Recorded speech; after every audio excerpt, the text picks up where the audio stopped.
Hello students, welcome to HIBA Max 12 Standard Max Chapter 5 Two-Dimensional Analytical Geometry 2 Exercise 5.5 la 7th question paranga. A rod of length 1.2 meter moves with its ends always touching the coordinate axis. The locus of a point P on the rod, which is 0.3 meter from the end, in contact with x-axis is an ellipse. Find the eccentricity னு கொடுத்துட்டாங்க. சரிங்களா, first பாருங்க, the rod of length 1.2 meter moves with the ends always touching the coordinate axis. அப்போ முதல்ல coordinate axis வரைஞ்சிக்கலாம். x axis ஒன்னும் y axis ஒன்னும் வரைஞ்சிக்கலாம். இப்போ rod வந்து x axis யும் டச் பண்ணும், y axis யும் டச் பண்ணும், and அதோட length 1.2 மீட்டர்னு சொல்லிட்டாங்க. அடுத்தது என்னன்னா, the locus of a point P on rod which is 0.3 meter from the end in contact with x axis. அப்போ y axis ல இருந்து இல்ல, அவங்க என்ன சொல்றாங்க, x axis ல இருந்து கான்டாக்ட்ல இருக்கிறதுல இருந்து ஒரு பாயிண்ட் P நம்ம எடுத்துக்கிறோம். அது வந்து 0.3 டிஸ்டன்ஸ்ல இருக்கு. அப்போ மொத்தம் 1.2 அல்ல 0.3 போனா இந்த சைடு 0.9 ன்னு எடுத்துக்கலாமா? கிளியரா? பாயிண்ட் P வந்து x1, y1 எடுத்துக்கலாம். x1, y1 ஏதோ ஒரு பாயிண்ட். சரியா? and x ல இருந்து இது கொடுத்துட்டாங்க. வேற ஏதாவது கொடுத்துருக்காங்களா? இது ஒரு எலிப்ஸ்ன்னு கொடுத்துட்டு e யோட வேல்யூ என்னன்னு கண்டுபிடிக்க சொல்றாங்க.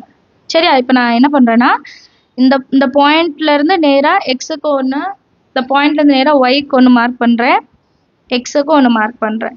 இப்போ இந்த டிஸ்டன்ஸ் இருக்கு பாருங்க, இது வந்து ஆரிஜின். கரெக்டா? இது வந்து ஆரிஜின். AB வந்து ராட் எடுத்துக்கலாம், AB ராடு. CD வந்து இந்த பாயிண்ட், அண்ட் இது வந்து P பாயிண்ட் எழுதிட்டோம். இப்போ இது வந்து x1, இதுவும் x1, ரெண்டு ஈக்குவலாக தான் இருக்கும். இது வந்து y1 எடுத்துக்கலாம். எல்லாமே மார்க் பண்ணியாச்சா? குட். இப்போ நான் என்ன கண்டுபிடிக்கணும், ஏபி லைனோட ஈக்குவேஷன் கண்டுபிடிக்கணும். இது ஒரு right angle triangle. So Pythagoras theorem use பண்ணி ஏபி ஸ்கொயர் எடுக்கலாம். அதுக்கு எனக்கு இந்த ரெண்டு சைடும் வேணும், ஓஏ ஸ்கொயரும் வேணும், ஓபி ஸ்கொயரும் வேணும். அதை இப்போ கண்டுபிடிக்க போகிறோம். புரிஞ்சுதா? இப்போ இது ரெண்டும் கண்டுபிடிக்கிறதுக்கு நான் இந்த ரெண்டு குட்டி ட்ரையாங்கிளை சிமிலாரிட்டி ப்ரூவ் பண்ணுறேன். ஏன்னா இதுவும் 90 டிகிரி, இதுவும் 90 டிகிரி, இந்த ஆங்கிள் ஈக்குவலாக இருக்கும். ஸோ இதை வச்சுட்டு நான் என்ன பண்ணுறேன்னா, triangle ADP is similar to triangle PCB. இது ரெண்டும் சிமிலர் அப்படின்னு நான் சொல்லுவேன். இது ரெண்டும் சிமிலராக இருந்தால் நான் எப்படி கம்பேர் பண்ணுவேன்? பேஸ் கம்பேர் பண்ணலாம். PC divided by ADன்னு எழுதலாம், DAன்னு எழுதலாம். நம்ம விஷயம், நம்மளோட விருப்பம் தான். இங்கே DA இருக்கிறனால நான் DAன்னு எழுதுறேன். அடுத்து PB divided by AP. அடுத்து என்ன இருக்கு? CB இருக்கு. BC divided by PD. இந்த வேல்யூஸ், இதோட வேல்யூஸ் எல்லாம் நமக்கு வந்து இங்க இருக்கு. PC யோட வேல்யூ x1 எழுதிக்கலாம், PC value x1, DA value தெரியாது. அதே மாதிரி PB யோட வேல்யூ 0.9, AP யோட வேல்யூ 0.3, BC யோட வேல்யூ தெரியாது. ஆனால் PD வேல்யூ y1 தெரியும். இப்போ இந்த ஒரு டேர்ம் நமக்கு ஈக்குவல், இந்த ஒரு டேர்ம் நம்மளால கேன்சல் பண்ண முடியும். இது ரெண்டுத்தையும் கட் பண்ணால் 3 வரும். இப்போ இதை ரெண்டாக பிரிச்சு எழுதலாம், இந்த சைடும் இந்த சைடும். அப்போ x1 by DA is equal to, இதை கேன்சல் பண்ணிட்டா 3 வரும், பட் ஒரு லைன் வந்து எழுதிக்கலாம். சரியா? இப்போ next x1 is equal to கீழே இருக்க DA மேலே போயிடட்டும், இன்டூ இதை கேன்சல் பண்ண எனக்கு 3 3s are 9, ஸோ இன்டூ 3. எனக்கு இப்போ x1 வேண்டாம், DA தான் வேணும். DA ஏன் DA வேணும்? OAக்கு வந்து OD plus DA, அப்போ DAவோட வேல்யூ தானே வேணும். அப்போ இந்த 3யை டிவைடட் பைல கொண்டு வந்துடுறேன். அப்போ DA is equal to x1 by 3. இது ஃபர்ஸ்ட் நான் கண்டுபிடிச்சிருக்கிறது.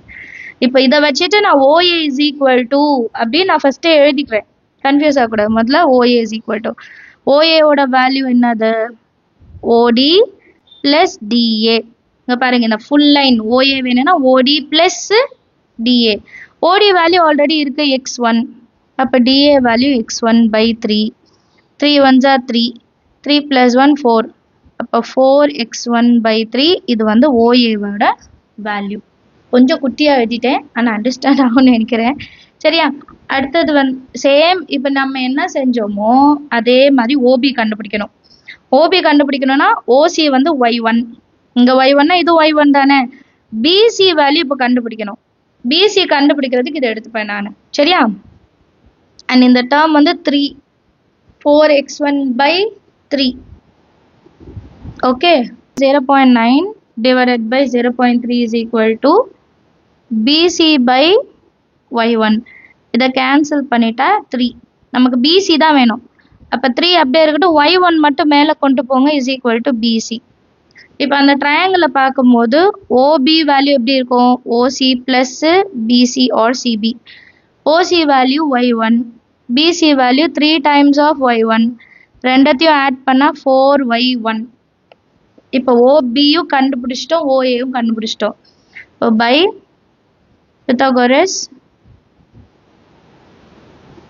theorem RO by Pythagoras theorem இது எழுதணும்னு இல்ல AB square is equal to OA square plus OB square AB எனக்கு என்னன்னு தெரியும் 1.2 ஆல்ரெடி கொடுத்துட்டாங்க whole square is equal to OA square இப்போ கண்டுபிடிச்சோம் 4 times of x1 divided by 3 whole square plus OB வந்து 4 times of y1 whole square இப்போ square apply பண்ணா 1.44 கிடைக்கும் which is equal to 16 into x1 square by 9 plus 16 into y1 square எதுவுமே இல்ல but divided by 1 எழுதிக்கலாம் இப்போ எல்லாமே 16 ஆல மல்டிபிள் ஆயிருக்கு so divided by 16 பண்ணிடலாம் 1.44 divided by 16 is equal to 16 into x1 square divided by 16 into 9 plus 16 into y1 square divided by 1 into 16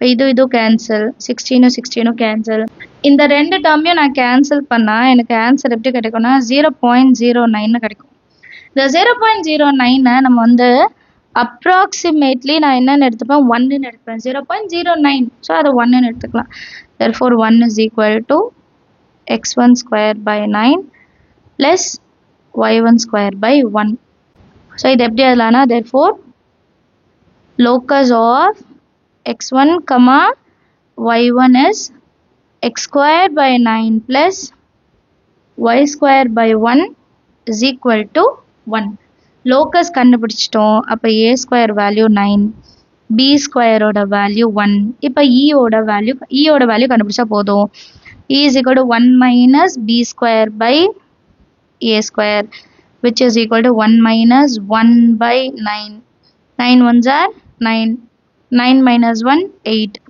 root of 8 by 9 root of 8 எப்படி எழுதுறது 4 into 2 சைடுல solve பண்ற பாருங்க root of 8 root of 4 into 2 root 4 ஓட value 4 ஓட root value 2 அந்த root அப்படியே இருக்கும் so 2 root 2 by 9 ஓட 9 வந்து ஸ்கொயர் ரூட் பண்ணோம்னா 3 இதுதான் e ஓட வேல்யூ 2 root 2 by 3 அண்டர்ஸ்டாண்ட் ஆகுதா சம் எல்லாருக்குமே ஈஸியான கான்செப்ட் தான் நீங்களும் ட்ரை பண்ணி பாருங்க thank you so much for watching